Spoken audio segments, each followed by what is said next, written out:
अस्सलाम वालेकुम dear readers. तो आ गए हम न्यू एपिसोड के साथ। कर हारा तो मैं तुम्हारा आप लोगों को फ्री में पढ़ने को मिल रहा है, तो जल्दी से चैनल सब्सक्राइब कर दें। अब ऐसा हर रोज़ होने लगा था। जो इंतहा का मसरूफ़ माफिया किंग था, वो आए रोज़ गज़ल के दीद की खातिर बाज़ार हुस्न आया करता था। जो सबसे पोशीदा था, गज़ल कभी तो उसे छिड़क कर आगे बढ़ जाती, तो कभी उसे ऐसा नज़रअंदाज करती जैसे वो यहाँ है ही नहीं। आज भी वो किसी ज़िद्दी शख्स की तरह उसके रास्ते में हायल हो चुका था कि गज़ल ज़ब्त करके रह गई। आखिर क्यों आप हमारी पहले से मुश्किल ज़िंदगी को और कांटों पर घसीटने के दर पर हैं? खुदा के लिए हमारा पीछा छोड़ दें। आखिर क्या चाहते हैं आप हमसे? और रोने को हुई थी उसकी हर धर्मी पर, जो उसके सब्ज़ नैन कटोरों में लालगी और आंसू देख तड़प उठा था। फ़क़्त तुम्हारा दीदार चाहता हूँ, बस एक बार मुझे बस एक झलक दिखा दो। मैं मर रहा हूँ तुम्हारे दीदार को। तुम्हारी ये सब आँखें रातों को मेरे ख्वाबों में, मेरी नींदों में, हर जगह मुझे बेचैन किए रखती हैं। बस एक बार मुझे खुद को देख लेने दो, शायद ये बेकरारी और बेचैनी थम जाए। उसका हाथ अपने निकाब की तरफ बढ़ते देख फ़ौरन उसने झटका था और फ़ौरन पीछे हुई थी, जैसे किसी छूत को छू लिया हो उसने। हिम्मत कैसे की आपने हाथ आगे बढ़ाने की? कौन है आप हमारे जो हमारा दीदार करना चाहते हैं? क्या महरम है आप हमारे? नहीं ना। तो फिर जुर्रत कैसे की आपने हद से बढ़ने की? हम पर सिर्फ हमारे महरम का हक होगा, आपकी तरह किसी ऐरे गैरे का नहीं। आप नहीं जानते हमने किस मुश्किल से अपने थप्पड़ को आपके चेहरे की जीनत बनने से रोका है, इसलिए दफ़ा हो जाइए यहाँ से।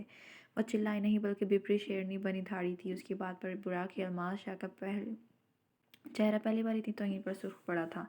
आज तक उसके आगे किसी की बोलने तक की हिम्मत नहीं हुई थी, और ये लड़की न सिर्फ उसे थप्पड़ मारने की बात कर रही थी, बल्कि दफ़ा भी कर रही थी। वो गुस्से से एक पल में अपने और गज़ल के दरमियान का फासला तय कर गया और उसके दोनों बाजुओं को पकड़कर अपने नज़दीक कर किया।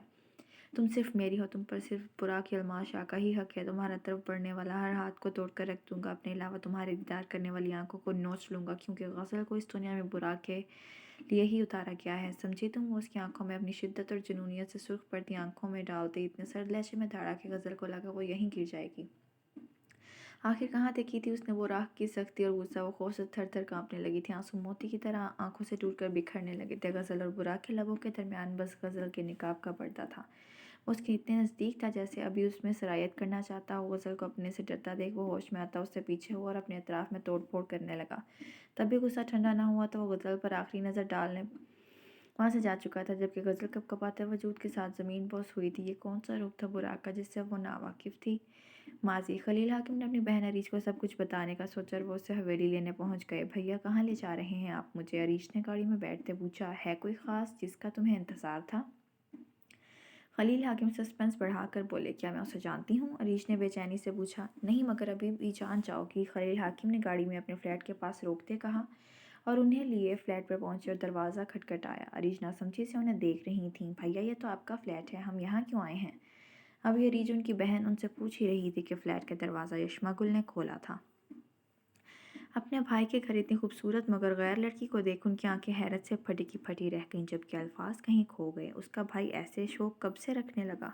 अरे अंदर भी चलो कि यहीं खड़ी रहोगी? खलील हाकिम उसे अंदर खींच कर ले आए। भाई, ये सब क्या है? कौन है ये और आपके घर में क्या कर रही है? उसने घबरा कर कहा। अरे ऐसी वैसी कोई बात नहीं, ये तुम्हारी भाभी है यशमा गुल। पहले तो वो नासमझी से उसे देखती रही, फिर फ्लैट में ज़ोरदार चीख गूंजी थी, जिसे सुन खलील हाकिम और यशमा गुल दोनों परेशान हो उठे थे, क्योंकि वो अरीज की चीख थी।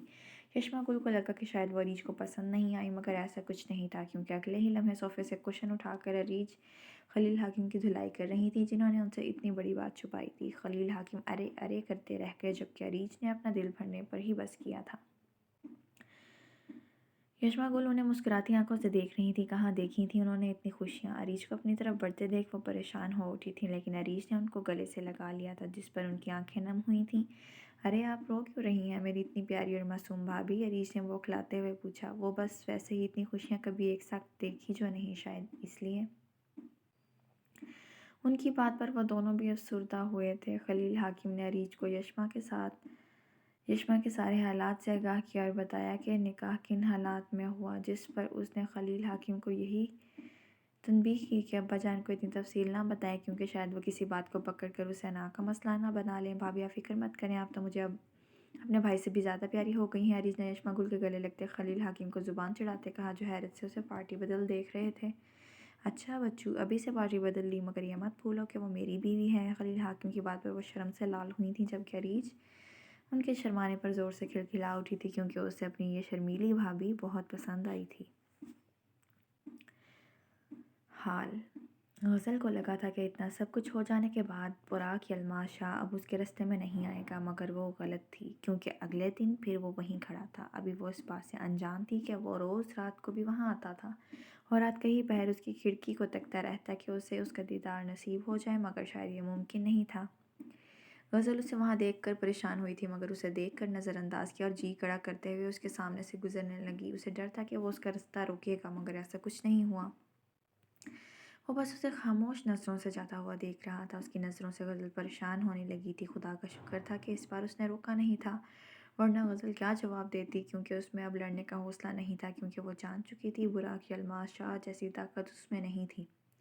کئی دن تک ایسا ہی ہوتا رہا۔ اب تو جیسے غزل کو اس کی نظروں کی عادت ہو گئی تھی کہ جب براق یلماز وہاں نہ ہوتا تو غزل کو کچھ خالی پن محسوس ہوتا۔ ایسا ہی ایک دن اور تھا جب براق یلماز نہیں آیا تھا۔ غزل اپنے جامع کے راستے میں تھی جب کسی نے اس کا رستہ روکا تھا۔ وہ یقیناً بازار حسن کا وہی گاہک تھا جو غزل کی خریداروں میں سے پہلا خریدار ہونا چاہتا تھا۔